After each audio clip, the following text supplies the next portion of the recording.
to episode 111 of the Various and Sundry podcast. I am your host, Matt Harmon, joined live from the Vault Studio on the beautiful campus of Grace College and Theological Seminary by my good friend, my colleague, my co-host, and the man who indulged his smoking habit during the Super Bowl, John Scott Sloat. Doc, what's happening? Well, it's a Monday afternoon when we record this, day after the Super Bowl. Most called in sick day of the year. Do you think the fact that it's also Valentine's Day has any additional impact on that?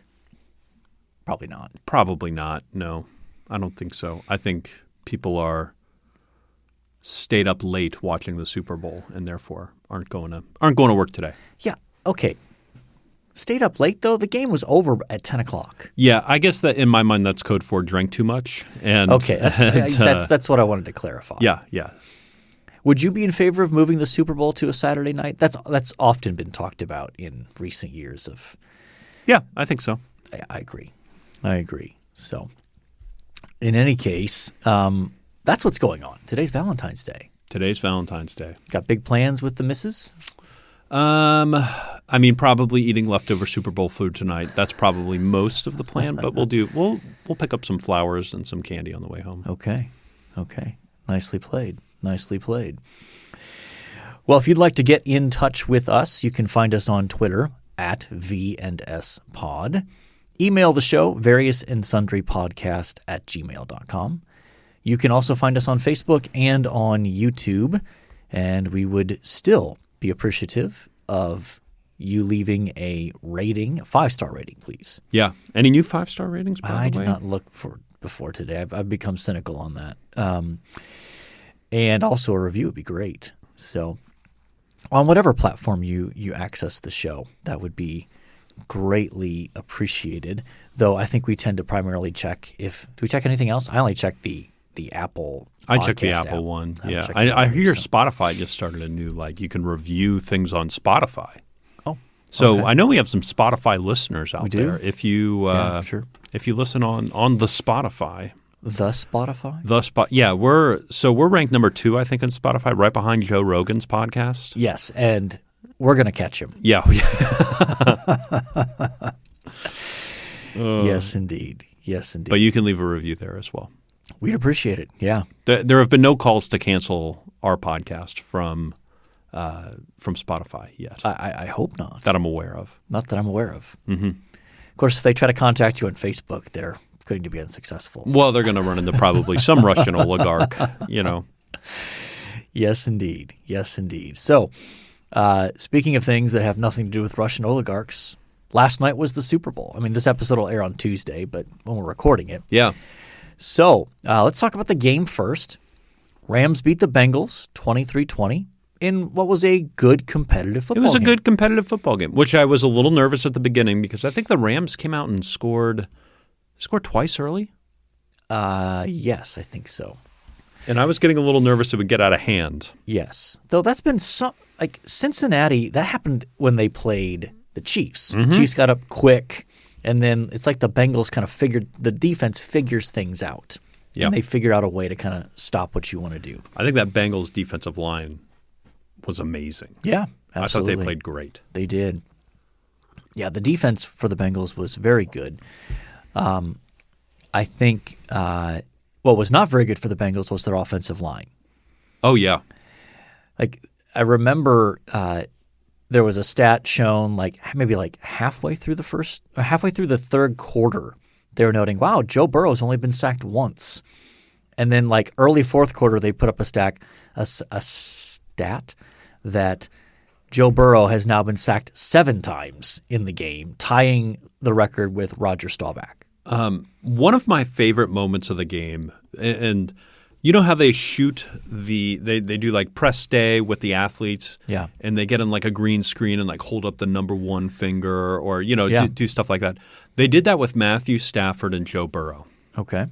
Matthew Stafford's stat was he was the most intercepted quarterback to make it to a Super Bowl ever. And he's up there pounding his chest, giving the number 1 finger. And then Joe Burrow's stat, and they put them side by side. Joe Burrow's stat was the most sacked quarterback ever to make it to a Super Bowl. Yeah. And I just remember them like beating their chest and, over this. I'm just like, I'm sure these guys weren't thinking that they were going to show this stat while they did those actions on the green screen. Yeah, absolutely. I thought that was very funny. Yes. Any thoughts on the officiating? Well, they missed a big one with the face mask on Jalen Ramsey. I think they missed two big ones. What was the other one?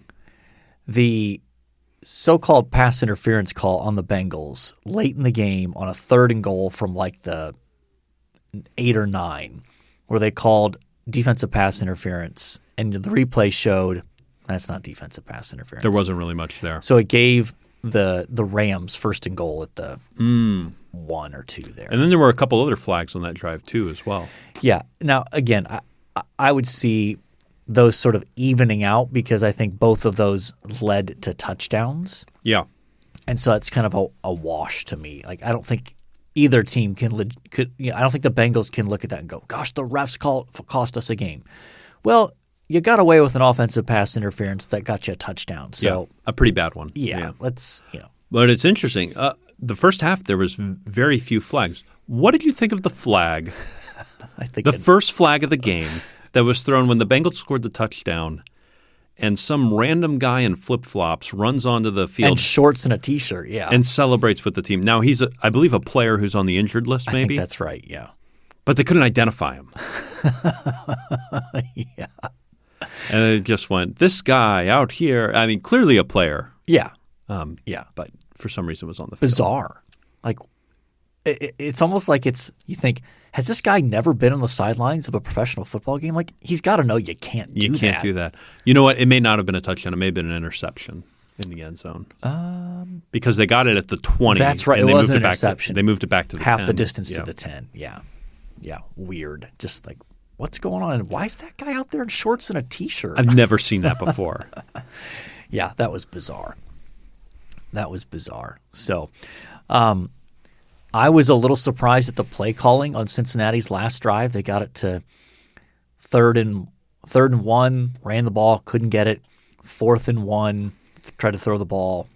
Aaron Donald got to Joe Burrow, forced a desperation throw that was incomplete.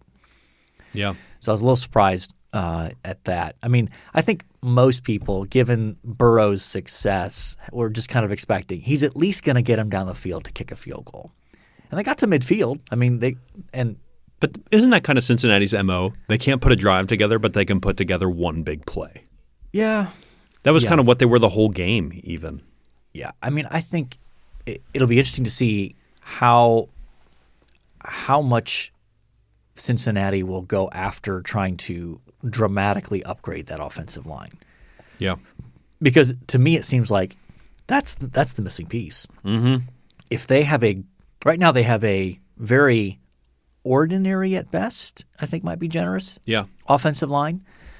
If they had a good offensive line, they would be scary. Mm-hmm. And last year, the Chiefs had issues in the Super Bowl. Their offensive line got run through by the Buccaneers. Yeah. And they went out and basically replaced everybody on that offensive line. Yeah. So you wonder if the Bengals will do something similar where they just clean house on that offensive line. Yeah. But good showing for that young team. Yes. Yeah, absolutely. Nobody expected them to be there. No. So what about commercials? I'll confess I saw very few. I was just not paying attention. I was in conversation. Yeah, I wasn't paying attention to many commercials. I saw a few. Yeah. My favorite commercial, because I was having a conversation with a guy in my life group, and we're sitting there talking, and I just look up at the TV, and it looks like one of those old screensavers bouncing around. But it's the QR code. It's the QR code? Yes. Did you scan the QR code? No. I did. It's a crypto thing, right? Yeah. It's to buy. It's Coinbase. It's to buy crypto. We actually were talking about that at our Super Bowl party as well. I thought that was a clever commercial. Oh, it's genius because it costs almost nothing to make. Like the technology to make that commercial. You can make a QR code for free on the internet. Right, and get it to now. bounce around the screen. Like you could probably call up even a semi-tech savvy junior high kid and be like, I could make that. Yep. So you're not paying big bucks to actually make the commercial. You're only paying big bucks to get it aired during that slot. And everybody was talking about it. Yeah. And Twitter was ablaze. And people's curiosity for the most part. It's me, the contrarian, who's like, I'm not going to fall for it. That's kind of my mindset. But it worked. I just had to know who paid for that. Because I think it was going something like $7 million for 30 seconds in the Super Bowl. Sure. I wanted to know who paid for that. And then it made sense. Crypto. Yeah. Yeah. Seems like a lot of crypto, gambling, and alcohol. Yes. Those seem to be like 90%. And movie trailers. That's the other thing. Yes. And one that did catch my attention is they played a trailer for the Lord of the Rings series that Amazon is pouring $1 billion into. I'm skeptical.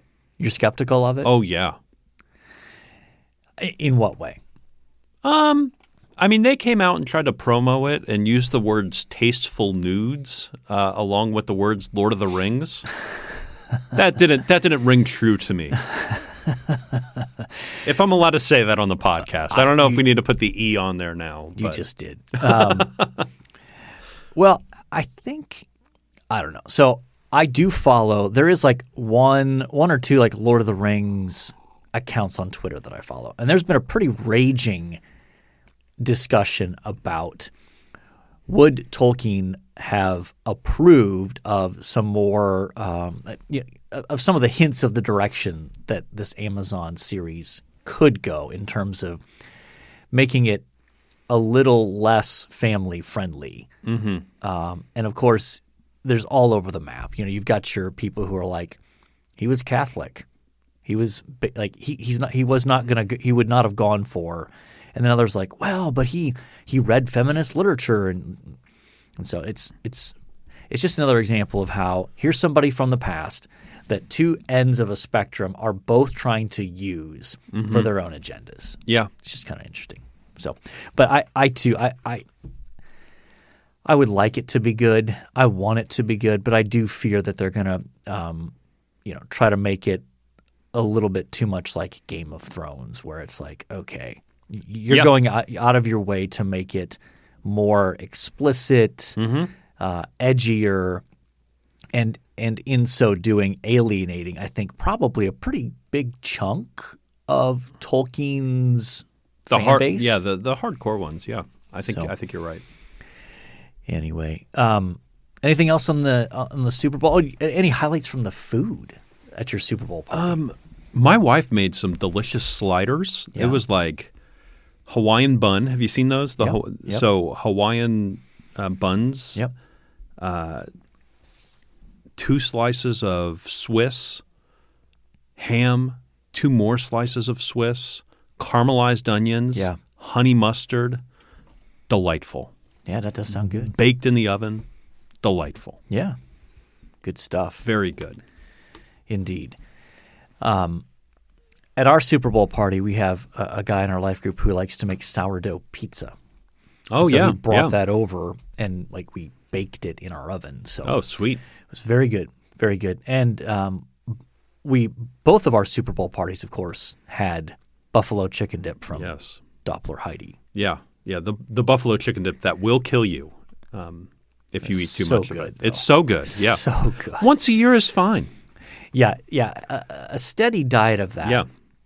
Not so much, but I think I woke up with reasonably bad heartburn in the middle of the night. Not just because of that, because of the totality of the food I ate. So do you keep Tums on the nightstand in that moment? Oh, yeah. Okay. Oh, yeah. Yeah. That's next level. I've reached that age. So quickly now, do you want to give a Winter Olympics update? I've not watched a single. Been watching curling. The American men are a lot of fun to watch. Okay. Just as humans. Yes. One quick NBA note. James Harden. Traded to Philly. To Philly. Ben Simmons going to the Nets. We'll see how that materializes. And Major League Baseball still can't agree on anything. Oh, yeah. It doesn't look good. Yeah. We're getting ready to miss baseball, I think. 100%.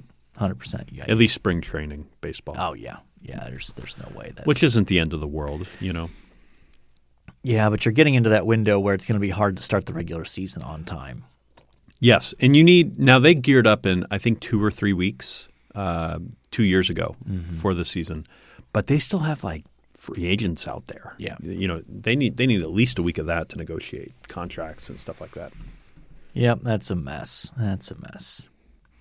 Well, let's move on to our main topic today, John. You sent me this article a while ago. The actual article, I think it dates from I don't have the date on here, but I want to say it was in December, like late December of 2021. So you kind of flagged this as something that'd be interesting to talk about. It's entitled "How Religious Are Americans?" and it comes from the Gallup organization. They do polling and research on these issues, and from what I gather, this is something that they do regularly. I don't know if they do it every year, but clearly this is something on some of these metrics that we'll talk about go back decades where they've been tracking the responses to these questions. Yeah, I think back to the 60s or the 70s maybe. Yeah, in some cases for sure. So 1950 I see on here. Yeah, let's talk a little bit about some of the key findings, because I do think this will be a subject that is relevant to us, those of us in the sort of the ministry world, but also even just believers in general believers in America who, at least who want to understand a little bit of the landscape when it comes to the culture that we live in. So you want to start with kind of the big picture findings here, John? Like they start kind of generic and then move more specific. Yeah. So one of the questions they ask is kind of, and I don't have the exact wording here, but what religion do you identify with? Are you Christian, non-Christian, Buddhist, Jewish, atheist? Like we're nothing in particular. What do you identify with? And Christian, I believe in 2021 they had 69% of Americans identify as Christian. That's correct. So that includes both Protestant and Catholic, and those fall into some other sort of Christian religion or simply just generically Christian. So 69%. And how do you compare that over the last several decades? I mean, I'm looking at the line graph here. It's certainly declining. Yes. As they note, in the 1940s through the early 70s, more than 90% of Americans identified with a Christian religion. So we're down from that to 69%. And as you might expect, there's been a corresponding spike in the percentage of Americans who identify with no particular religion at all, sort of what have come to become known as the nuns. The nuns, yeah. Not N-O-N-E-S, not N-U-N-S. So yes, a N-U-N would still be in our 69%. Exactly, here, exactly. So that number is up to 21% of the American population identifies as nuns. Yeah, I mean from 1980, where it looks like it was at maybe 5%. So it's on a not a rocket ship, but it's slowly increasing. Yes, yeah, absolutely. So that's interesting in and of itself, I think. Let's move on. Do you want to talk more about that, or do you want to work through some of the data and then circle back to whatever you want? Let's work through some of the data and then come back to talk about interesting things. Okay.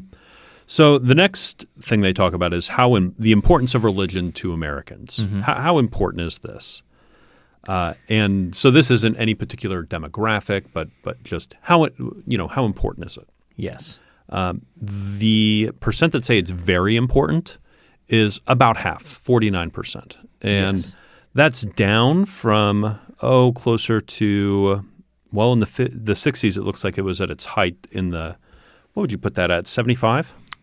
In 1965, 70% said religion was very important. So that's kind of the peak is when it looks like. Yeah, and then it looks like it middled from about 1980 to 2000, hovering right around 60%, and now it's moved to 49%. So that's on the decline as well.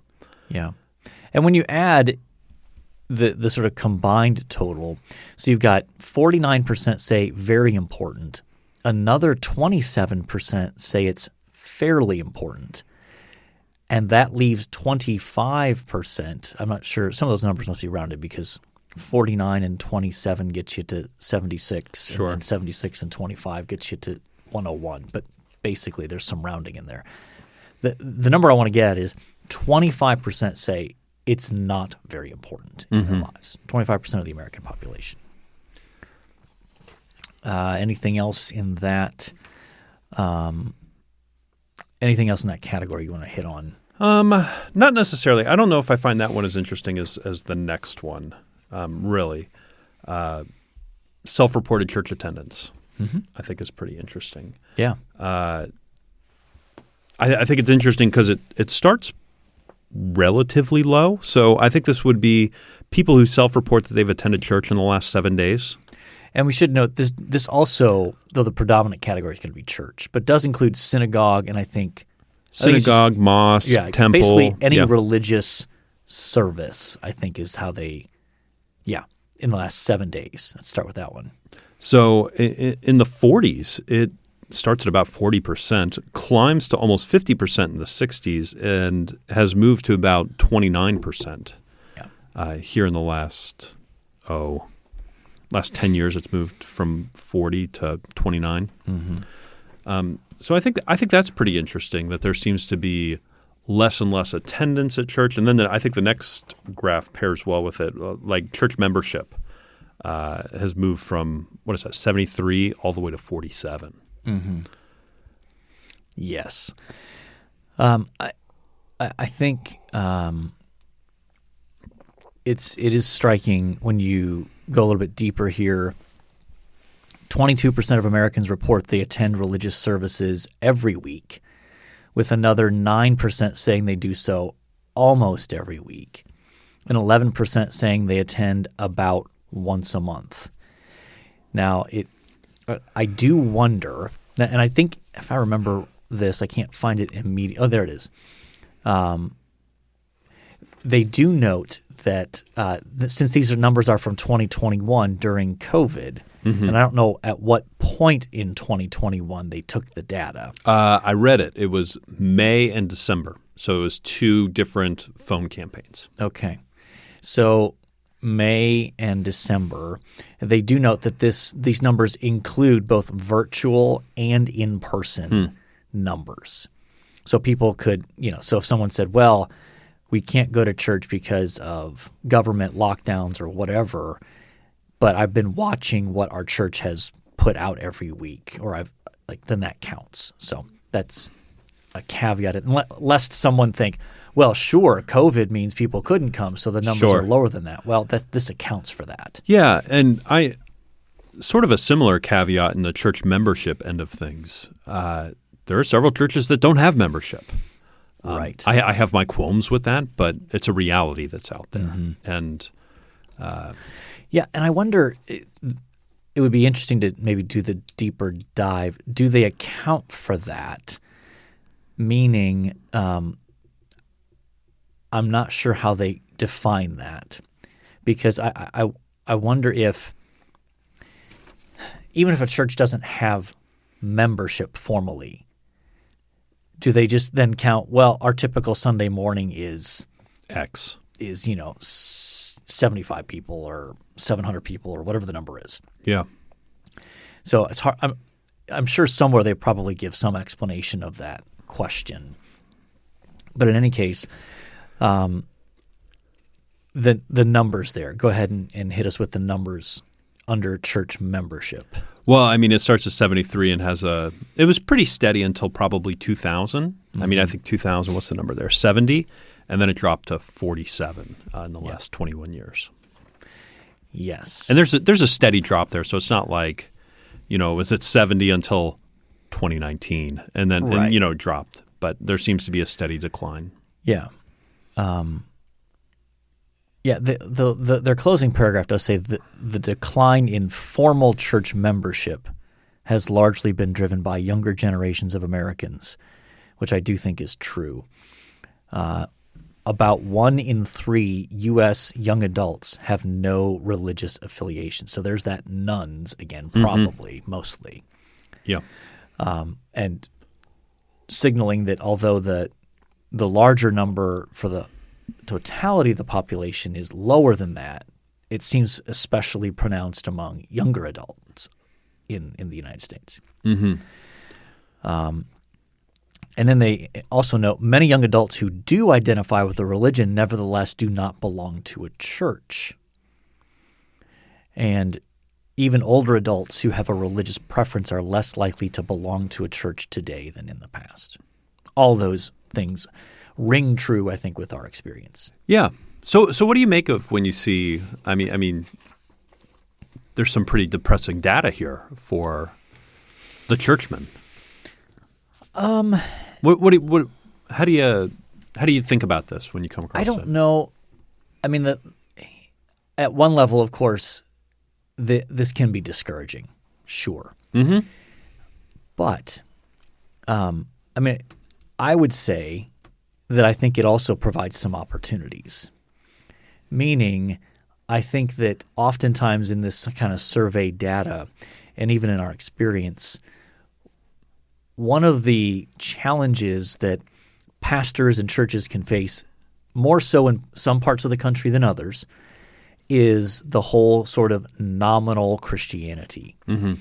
That's just, well, I'm a good person. Makes sense to belong formally to a church that maybe I show up once a month, on holidays maybe, a few times a year. But no active living faith. It's just sort of culturally, that's kind of the thing you do in certain parts of the country.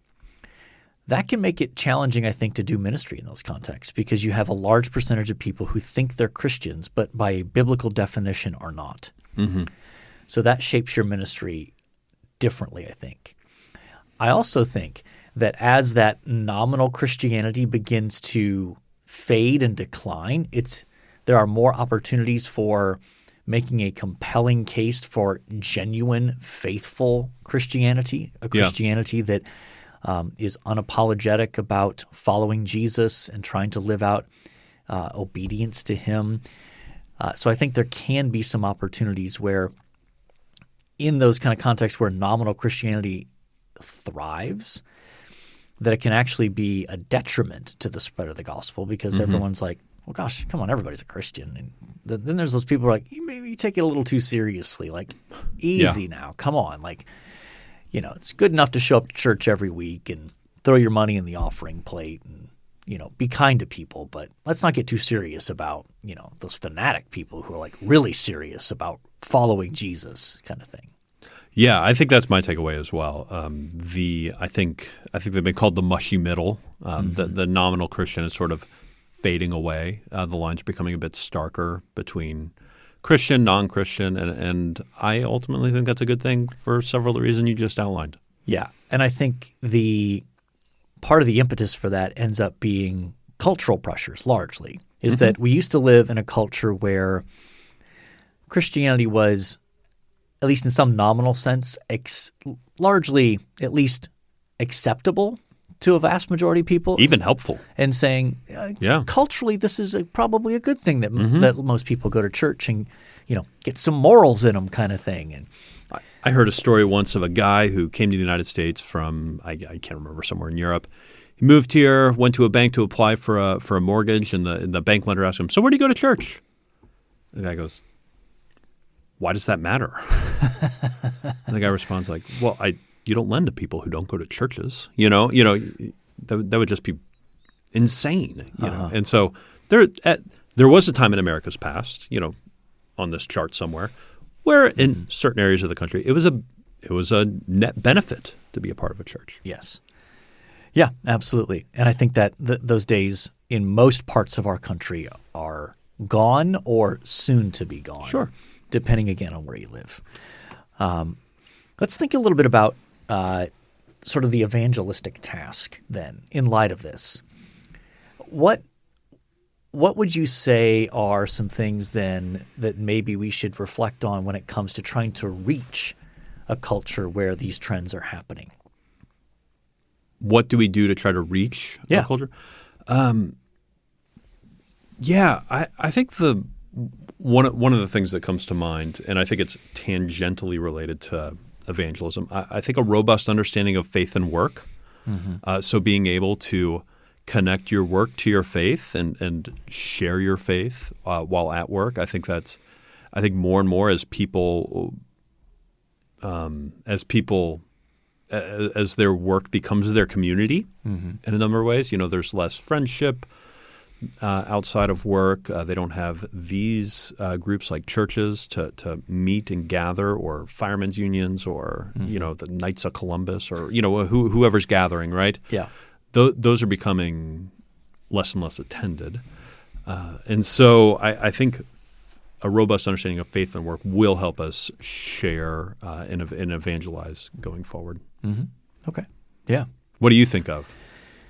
I think what it means in general is that we have to be ready to do more pre-evangelistic work in addition to just evangelism. Meaning that for a good number of people you might encounter in an evangelistic conversation, you might have to do more putting some foundations in place before you can actually probably share the sort of straightforward basic gospel message.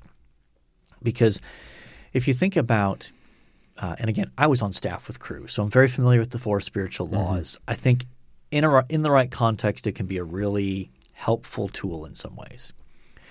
But if you just jump in certain conversations today in certain contexts where it's God loves you and has a wonderful plan for your life, humanity is sinful and separated from God because of it. God provides the answer to our sin by sending His Son Jesus to die for it on the cross. And then you must respond in faith to this offer of forgiveness that God gives you, something like that, right? Well, 50 years ago, when you said the word God, the vast majority of people in our culture would have had probably at least some loose, rough understanding of a Judeo-Christian understanding of who God is. That would be their starting point. If you say the word God, they're probably thinking in some loose sense about the Judeo-Christian understanding of God, even if they have a complete misunderstanding of that. That's kind of the starting point. Well, that's not necessarily the case anymore. So now you're going to have to probably explain a little bit more about when you're talking about God, who is God? Yeah. What is He like? What is He not like? And then even just sin. Well, what is sin? So a lot of those terms that are embedded in that basic gospel conversation, I think because of our cultural moment, we have to do a little bit more pre-evangelism to prepare people to think rightly about those terms, and then sometimes some explanation of that. I also think that when you present God, I think there's more of an appetite today to go after the premise of the question, to go after the premise of the argument and go, well, I don't believe in God. I believe we're all God floating through space, determining our own ends, sort of a thing. So I think defining those terms very, very concretely are the way forward. And here's where I would again probably – I think I've mentioned this on the podcast before, but this is where the work of my friend Randy Newman in his writings has done so much good stuff in terms of he wrote – his first book was called Questioning Evangelism. And it's a bit of a play on words because he's not like calling into question the practice of evangelism. Should we do it? He's saying, no. We should use thoughtful questions when doing evangelism to get people to think, to prompt them to either recognize, I don't have an answer for that. What do you think about that? Or even just for them to become more self-aware about what they do actually think that they've maybe never specifically articulated. So I would highly recommend his work in that area. I also thought of another area. So that's kind of like in the area of evangelism.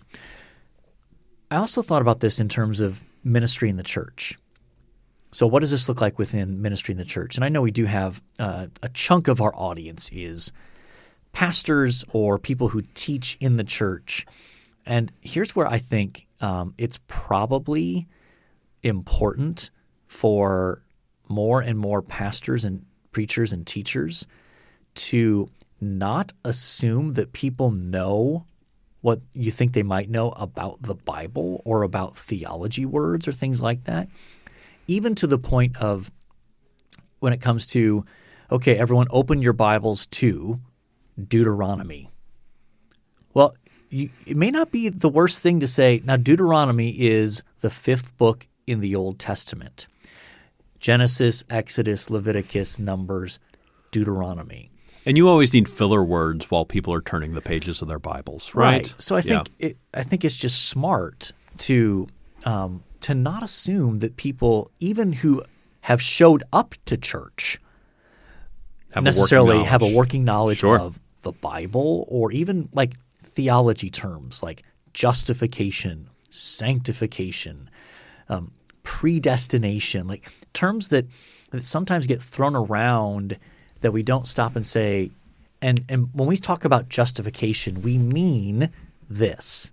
This is what this term means, or redemption. Like there can be this kind of church lingo that sometimes we don't even realize. Mm-hmm. And then you get people who don't come from, church backgrounds or anything like that. And you realize, wait a minute, like I'm assuming that they know what that term means. I need to do more explaining. And you can do it in a way that's not condescending too. Like that can be done in a condescending way, or it can be done in a gracious, helpful way. So I think that's another area. Anything else in terms of church ministry? I think some of it's dependent upon context. Sure. If you find yourself in a very church-friendly area of the country, I still think there's a good amount of nominal Christians that are out there, and so preaching to them and knowing your context a little bit, knowing that we have people who have grown up in church and this is part of their culture, and preaching to them as well. Mm-hmm. I also think that along with that, in connection with knowing your context, is understanding that depending on your context, it's going to be more and more difficult to invite people and actually get them to come to church. Mm-hmm. That when that's going to happen, it's going to be more likely a relational connection, meaning if you encourage your people to talk with neighbors and coworkers about the gospel, oftentimes they might have to do a good bit of kind of laying the groundwork before they'd ever be willing to say, well, why don't you come to the Christmas Eve service that we're doing, or we're having this this service on Sunday. Like we've been really blessed by our experience at this church. Like when you have a percentage of the people who are not naturally going to darken the door of a church, oftentimes it's going to take the personal invitation to get someone to show up. Mm-hmm. Absolutely. So anything else on that? I don't think so. We'll link the article in the show notes. It's fun to look at data. I mean, I know we both enjoy charts and looking at them and trying to interpret them a little bit. Right. It can just be a helpful window into understanding oftentimes, I think, what we experience already and having some more specific evidence to say, oh, okay, that seems to resonate with my experience of there are fewer people going to church, or there are fewer people who openly identify as a Christian, or more people who don't identify with any specific religion. Yeah. All right, let's move on to this day in sports history. Yeah, 1978, February 15th, so yes, when February this 15th. drops, Yep. but yeah. 1978, Leon Spinks beats Muhammad Ali in 15 rounds for heavyweight boxing title. Has there ever been a point where you followed boxing at all? There was a reality show run by Mike Tyson? No, I don't think Mike Tyson could follow direction on a TV show by, oh my goodness, I'm blanking on his name. Plays Rocky. Sylvester Stallone. Yeah. There he goes. Hosted by him, where they did these things, and I followed it a little bit in there, but that was about it. No, boxing has fallen off the map as a sport. Yes, it has. 96, the NFL. I don't write the copy. I just copied it from the website, John. The NFL coaching maestro. Yes. Belichick is fired by Cleveland, finishing his Browns coaching career with a record of 36-44. Yes, indeed.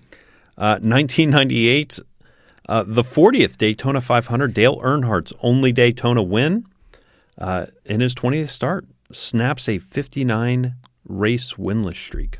Okay. Do you follow NASCAR at all? No. Okay, I didn't think so. 2004, the Daytona 500, it must run about this time of year. Dale Earnhardt Jr. wins exactly 6 years to the day after his father, Dale Earnhardt Sr., won his first and only Daytona 500 win in 98. Yes. Whew. One more. 2018, Denver's Serbian center Nikola Jokic records fastest triple-double in NBA history, 14 minutes and 33 seconds. In the Nuggets' 134-123 win at Milwaukee, Jokic finished with 30 points, 17 assists, and 15 rebounds. Yeah, so basically he got to at least 10 points, 10 rebounds, and 10 assists a mere 14 minutes and 33 seconds into the game. That's impressive. Wow, that is impressive. The second quarter. Yes, early second quarter. Early second quarter. Yeah. Man. So, any of those that you like? Probably the Joker.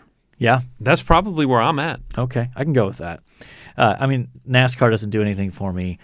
No, and anytime I see Dale Earnhardt's name, all I think is like, he died in a vicious car crash. I think at Daytona. Yeah, that could have been. I was expecting that to be the next one as I was reading down them.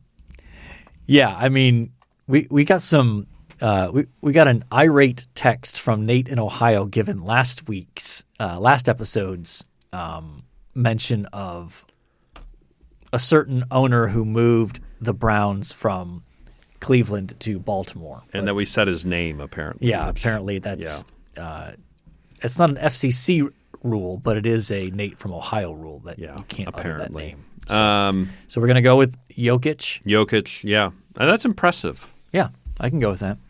One thing you liked? I'm just going to mention the Olympics. I'm enjoying the American men curling team. Have you seen a photo of them? I think I did. With the caption of like this look, basically like they just kind of look like ordinary, not middle-aged men, but like, you know. I think middle-aged is appropriate. Yeah. Non-athletic men. Yeah. One of my favorites is one of the guys from, I think he's from Wisconsin. Matt Hamilton has this beautiful mustache and really long hair, and apparently has a GoFundMe to raise money for cancer research or something like that with his hair. And you know, they throw those stones. And I think curling's a fascinating game, so I've been watching every game that I can. I want to say that the last time there was the Winter Olympics, that there was some organization in Fort Wayne that held like hey, if you want to come learn curling. Yeah, the Fort Wayne Curling Club, probably. Yeah, probably something like that. But that does look like one of those sports where you're like, okay, it requires no athleticism. Yeah, very little. I would stick with none. I mean, there's some coordination involved in terms of, you know, how aggressively you push the stone, and then the how vigorously you sweep the ice. Mm-hmm. Is that what's called sweeping? Yeah, sweeping. Okay. Yeah, but I don't think anyone would say, "Man, you need some measure of athleticism to probably do that well." No, you don't. Endurance, maybe, for all that sweeping. I don't think so. I don't think so. But props to them, man. I mean, it takes dedication. Yeah. You know, these people are investing hours upon hours every week. The Olympic athletes voted that John Schuster, the captain, carry the American flag at the opening ceremonies. He is a rock star. Okay. Anyway. If you can be a rock star in the world of curling. Yeah. And be from Duluth. If you could be a rock star from Duluth. Yes. My one thing I liked, I'm working my way through a book by my friend Jim Hamilton entitled Typology, Understanding the Bible's Promised Shape Patterns, or How Old Testament Expectations Are Fulfilled in Christ. Very good book. It is a little bit more technical. It does a lot of work in the Hebrew text in trying to show you connections between passages. You can still benefit from it without knowing Hebrew because he does a good job of explaining things. But it's it helps. It's not a light read, but it is fascinating. And if you're interested in that kind of thing, he and another guy named Sam Amadi do a podcast that I know I've mentioned on here. It's called Bible Talk. And they're just working their way through the entirety of the Old Testament, kind of chapter by chapter, pointing out biblical theology connections and how things point to Christ and that kind of thing. And I think they're now in Numbers. So they've worked through Genesis, Exodus, Leviticus, and they're in Numbers, I think. And I think Jim was Sam's PhD advisor, mentor. Yeah, that's probably right. Probably right. Yeah, I think Sam had to take him out to dinner and tell him he wasn't a premillennialist. Yes, because Jim's such a committed premillennialist. He is. Yeah. I think it was pretty damaging to their relationship at the time. But obviously they've recovered. They've recovered. Yeah. They've recovered. All right. So we've talked Super Bowl. We've talked about declining church numbers. We've talked a lot of Dale Earnhardt. A lot of Dale Earnhardt Jr., Jokic and his triple-double.